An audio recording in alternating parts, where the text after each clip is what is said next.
Le Seigneur soit avec vous et avec votre esprit. Évangile de Jésus-Christ selon saint Luc. Un jour, des gens rapportèrent à Jésus l'affaire des Galiléens que Pilate avait fait massacrer, mêlant leur sang à celui des sacrifices qu'ils offraient. Jésus leur répondit: Pensez-vous que ces Galiléens étaient de plus grands pécheurs que tous les autres Galiléens pour avoir subi un tel sort?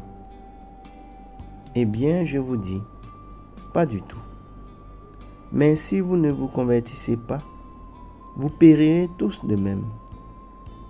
Et ces 18 personnes tuées par la chute de la tour de Siloé, pensez-vous qu'elles étaient plus coupables que tous les autres habitants de Jérusalem? Eh bien, je vous dis, pas du tout. Mais si vous ne vous convertissez pas, vous périrez tous de même. Jésus disait encore cette parabole. Quelqu'un avait un figuier planté dans sa vigne. Il vint chercher du fruit sur ce figuier et n'en trouva pas. Il dit alors à son vigneron: Voilà 3 ans que je viens chercher du fruit sur ce figuier et je n'en trouve pas. Coupe-le. À quoi bon de laisser épuiser le sol? Mais le vigneron lui répondit: Maître, laisse-le encore cette année, le temps que je bêche autour pour y mettre du fumier. Peut-être donnera-t-il du fruit à l'avenir. Sinon, tu le couperas. Acclamons la parole de Dieu. Louange à toi, Seigneur Jésus. Si vous ne vous convertissez pas, vous périrez. Frères et sœurs, les catastrophes, les calamités, les épidémies, les guerres nous laissent sans réponse face à la question de qui est juste et qui ne l'est pas.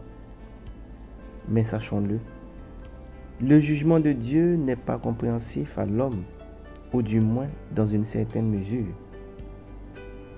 En effet, Dieu voit nos situations et sait tout. Il nous donne aussi comment répondre face aux inquiétudes des autres, comme nous le démontre la première lecture, avec la rencontre et l'envoi en mission de Moïse par Dieu. Cet épisode nous enseigne que Dieu agit en son temps et puissamment.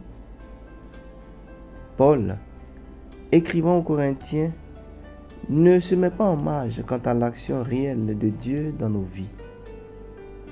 Il rappelle à notre conscience les bienfaits de Dieu et les actions qu'il a opérées dans le passé. Paul nous invite ainsi, au travers de la deuxième lecture, à prendre comme exemple ces événements pour nous empêcher de désirer ce qui est mal, afin d'avoir une conduite qui puisse nous sauver. Frères et sœurs, qui mérite tel ou tel sort? Qui mérite tel ou tel jugement? Qui est le plus pécheur d'entre nous? Voilà des questions que nous nous posons. Dans l'Évangile, Jésus ne nous le dit pas, mais pose cette question, car dans notre monde, l'on est face à des situations pour lesquelles la raison humaine ne peut donner de réponse. Par exemple, comment comprendre qu'un enfant de 5 ans meurt d'une insuffisance rénale? Jésus nous invite plutôt à ne pas nous attacher ou nous attarder à chercher qui de X ou de Y est pécheur ou responsable dans telle ou telle situation, mais plutôt à nous convertir afin de ne pas tomber dans ces mêmes situations.